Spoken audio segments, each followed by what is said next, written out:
Hi Posh fam, welcome back to my channel Posh Cat Eyes Unfiltered. Yet another episode of Married at First Sight Australia. Now 4 episodes in a week is 1 episode too many, and that is why this particular commentary is coming to you later than it was aired. But before we get into the talking points of the night, first things first though, a gentle reminder, Posh fams, if you are new here, seriously, welcome. Thank you for subscribing. You're joining a very elite okay, my bad. You're joining a super fun group. All right. And again, please do not forget to like, comment, and subscribe. To my existing subbies, thank you for staying the course. And I hope you continuously support this channel. I'm trying to just control myself because of what I said earlier. Seriously, to my new subbies, thank you for coming on board. I do appreciate the support. Please share my channel to your friends, and so they can also support me as well in this journey. And again, please, I want your comment because they do help just make me want to do more or just improve on what I am doing at the moment. And those like buttons, let's just keep them coming, please.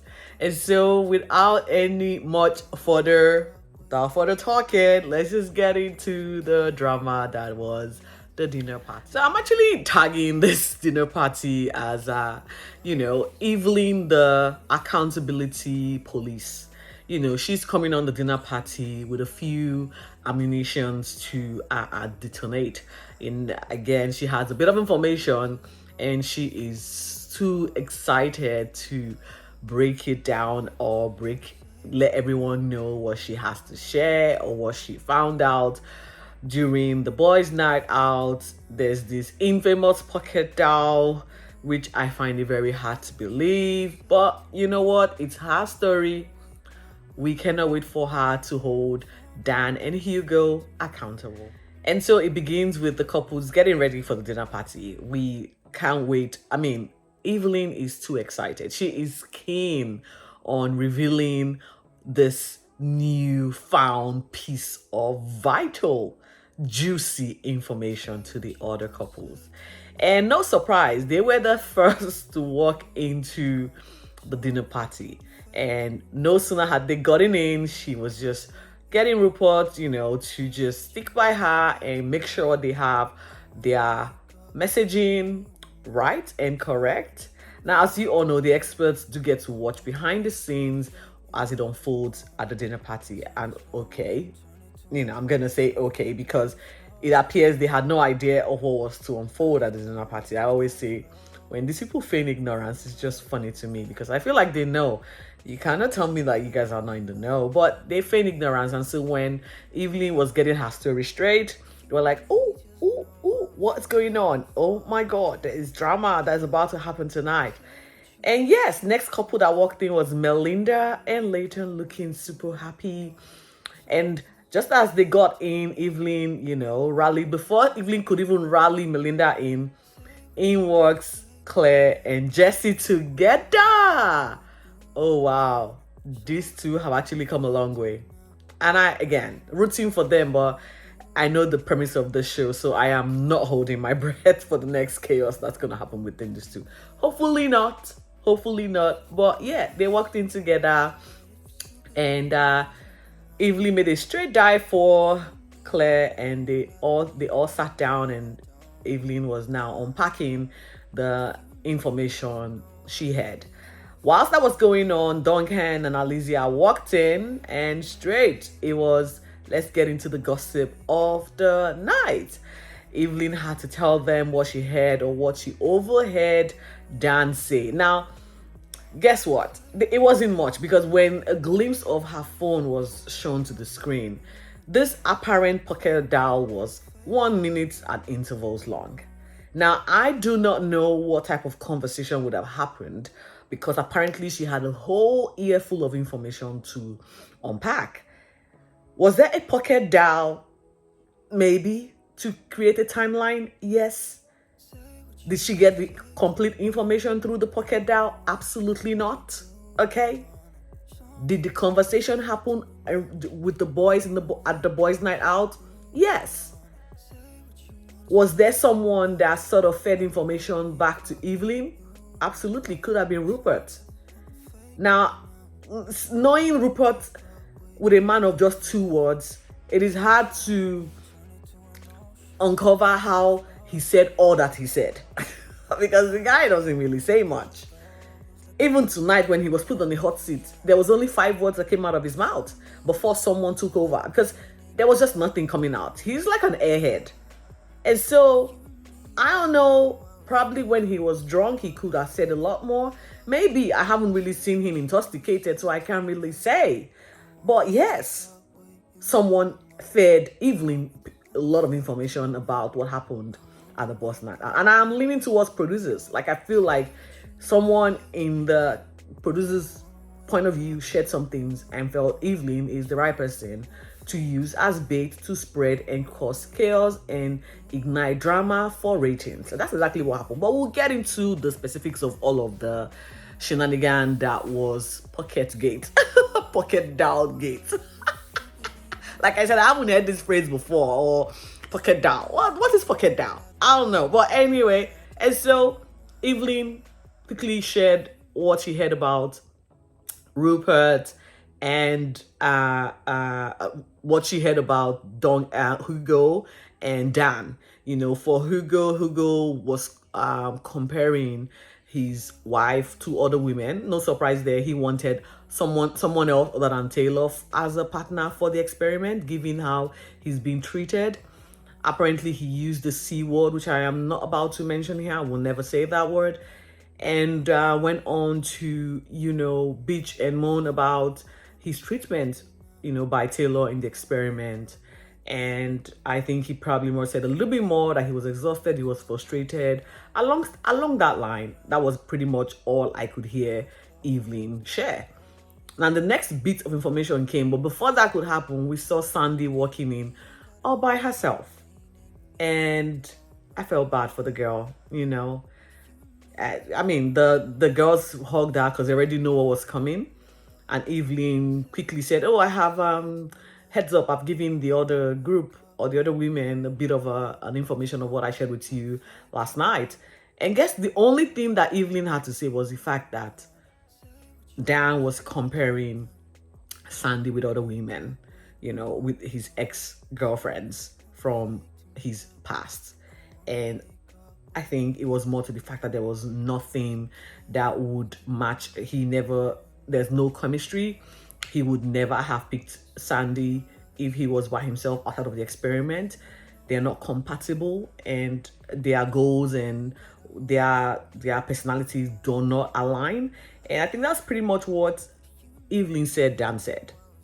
Again, the emphasis was more to the fact that he compared her with his ex-girlfriends and actually showed photos of his ex-girlfriends, bragging that his ex-girlfriends were way hotter physically and way more physically attractive in comparison to Sandy. So they were all bracing themselves for the drama that was about to unfold.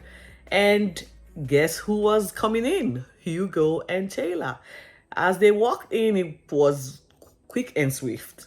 It appeared production had to put a pause on the arrival of the other couples because they needed to hash one of this drama before the dinner party commences and Dan's drama ignites. And so Evelyn quickly cornered Hugo and tried to get him to be upfront and confess his sins or discretions. And Hugo was like, I said some things, but I didn't say what you think I said.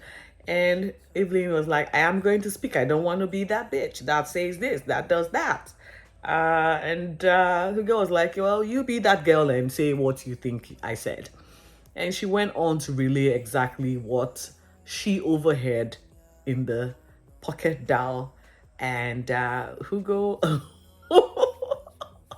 felt like he had ice poured on his head or over him. He sort of was shook and a little bit apprehensive. And he did try to own up, but at some point, I think he couldn't understand where he was. he felt everything was stage managed. Yes, Hugo, it is stage managed. And he cornered Jesse. I was like, is this real? Are we really serious? This is happening? Is this really happening? And Jesse's like, yeah, it's happening. Welcome. Sorry, mate. It took you long enough to catch on. This is a show. And in this show, drama ignites. And producers get us to backstab each other. That is exactly what happens. We need people to come out and speak up for other couples who are not speaking up or who are hiding behind the umbrellas of the experiment. So yes, it is happening. It is real. Hugo eventually, owned up to what he said and why he said it. Basically, he was intoxicated, and that did not justify his bad behavior or poor judgment. But again, he was frustrated. Taylor didn't even give him the opportunity to defend himself or even take accountability. She just kept, talking over him. At every point, he tried to make a point or make a statement or say something, to his defense. Taylor jumps in and shuts him down. And to a large extent, the other couples were like, why don't you let him speak for himself? Why don't you let him express why he said what he said? Taylor wasn't having it. Like, she wasn't going to give this guy the opportunity to speak. Not even the opportunity to apologize at this point. And whilst that was going on, Ollie and Tani walked into silence, and they were like, what have we walked into? What's going on here? And they were brought up to speed to the shenanigans that was Hugo on the boys' night out. Now, Ollie was at the boys' night out, so he is in the know of exactly what transpired over at their end. And he pretty much said, yeah, a lot of the things that was said. Everyone should be responsible for their actions and take ownership of their behavior or poor judgment or intoxicative commentary. And that was his stand. And as soon as that word, like I said, it felt like production held back the other contestants so that they could get to the bottom of Hugo and Taylor's drama. And just after Ollie and Tani walked in, we saw Bronte and Harrison walk in, as well as Cameron and Linda also coming into the whole situation. They were immediately kept up to speed with what's going on, and they were now all anticipating Dan's arrival for the final showdown. And just as they said that, Dan walks in to a very frosty reception. Now, Dan already has an idea that he's going to be walking into something tonight because Sandy, did not move out of the apartment. So she didn't stay the night with him. And so he already knew something wasn't right. And he pretty much was anticipating the showdown, and dude came prepared, And as soon as he walked in, the dinner guy ushered them to the dinner table. And he quickly got the ball rolling and said, I'm just going to get this whole thing started. Like, I can't wait to, have all this pocket of conversation happening behind me and about me, So I'm just going to take the lead, hold the bull by the horn and just unpack.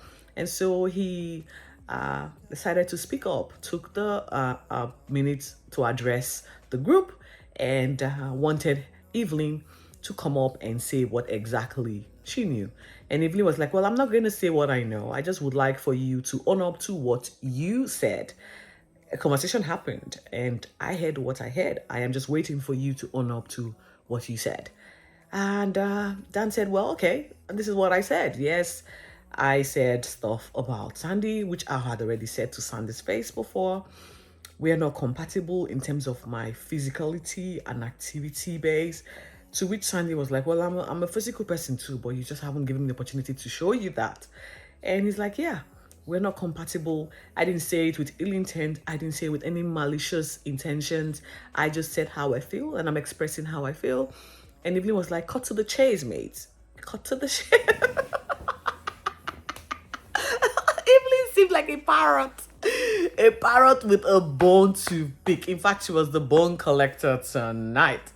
And she like, well, that isn't all you said. You said all of these things. You compared your wife with your hot ex-girlfriends. You said she is not your type. What are you doing here? You guys, she knows that you're not into her. You guys are just buying time and staying the course until the end of this experiment. You're pretty much here for the free food, the free accommodation, and the free publicity. Okay, that's why you're here. You're not into her, and you're denying, you're deflecting. You showed photos. You were very mean towards your partner. It all, again, the central focus from the conversation that obviously happened at the boys' night out was the fact that Dan compared Sandy with his ex-girlfriend, because was the only derogatory, mind-blowing, explosive bombshell news. Because I was waiting for more. What was more? Yeah, he doesn't find her attractive. Yeah, he doesn't want to be with her. Yeah, he's tired. Yeah, they got issues. But again, that's just me. I guess, again, but this is a show that has to amplify the drama effect. And yes, they had to do that. And so they had to try and get Dan to own up to his transgressions and admit he did try to. And no sooner had he started, speaking in circles, Harrison decided to defend him by saying, yeah, you're not going to slander my mate here. He's my mate and I am supportive of him. And Sandy's like, just own up to what you said. And he said, yes, I said it. And Sandy was like, you're disrespectful. It was a disrespectful thing to do when you compare me with your girlfriends. And he said, no, it's not disrespectful. Why would you say it's disrespectful? I was like, okay, now that part, Dan, you have messed up, because doing that, there was a reason behind you doing that. It was to let your mate or the guys in the experiment know that you could pick up someone hotter, and the fact that they gave you Sandy, you're not pleased by that, but you don't want to say that so you don't come up as a racist. You see, I went there. That's exactly what they were trying to say, but they were going around in circles and finding ways to make it sound TV, acceptable for TV. But that's exactly what Dan is trying to unpack. They paired me with an Indian lady who I am not attracted to. I've got a type that is not Indian, and comparing her to his other girlfriends to show what his type is. And his deflecting was like, no, when I say my type, I mean someone that's physically active. Well, Sandy said, I am physically active. So what is the point? You are a racist, allegedly. Guys, my commentary is all alleged, okay? I'm just giving you my opinion. But yeah, that was basically the premise of tonight's drama. And so they went back and forth with all of this. Dinner was just, I don't even know if they had dinner because it didn't seem like it. But they had a lot of drinks because they were all sipping on their glasses. But I could tell you that much. That was all they had. And we saw Melinda, seeing how emotional Sandy was getting, pulled her to the side to comfort her and reassure her, just to let her know that she's worthy and deserving of love. Now, I can tell you this. Sandy is head over heels in love with Dan. Completely. And all she wants from Dan, despite all that has been said, is for Dan to apologize to her and say, I would like for us to give this a go and see how this goes. That's what Sandy wants. But I am not sure why Sandy is not coming to terms with the fact that she's going to be exiting this show with a premium heartbreak. Premium heartbreak. I don't know. But I can understand the fact that she is head over heels in love with this guy who isn't into her, unfortunately. And she would like to give everything she's got because she came onto the show, defiled her parents, and so she wants to prove to her parents that she made the right decision. And when we can all clearly see, if you had listened to your parents, you would not have been, or you would not be in this predicament that you are in, Sandy. Melinda was trying to comfort Sandy to try and make her have her own voice. Dan saw the conversation happening, decided, no, I am going to make sure that I stop the conversation and pretty much make Sandy also know that I am the boss of her and she does not need to hear or be empowered from other females. And he hijacked the conversation and tried to, I don't know what kind of ownership he took, if he did take any ownership. I don't even know if he apologized because it didn't seem like a genuine apology. All he said was, I'm going to try and make it right. Yeah, we have our issues. Yes, I compared you. Yes, I'm still all about the fact that you're not into the same things that I'm into. We don't like the same things. It was just going in circles. There was no accountability whatsoever from Dan. Evelyn tried to have the conversation separately from the group with Dan, and Dan quickly shut her down completely, and was like, you're not going to use me to get TV time, girl. Excuse me, I've had enough of your BS and you trying to make me look bad to the group. I am not going to even take 1 more minute of your commentary. So shush, this conversation is done. And he walked off. And this is where it sort of ends. I guess what is left now is for the experts to hold him accountable. And hopefully Sandy leaves him with dignity.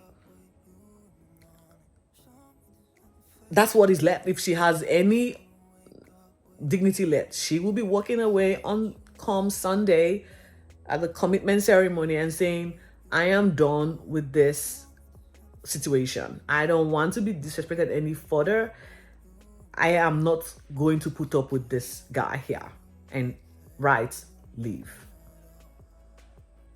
Otherwise, it's going to be another week of misery for Sandy. But I cannot wait to uncover the commitment ceremony with you.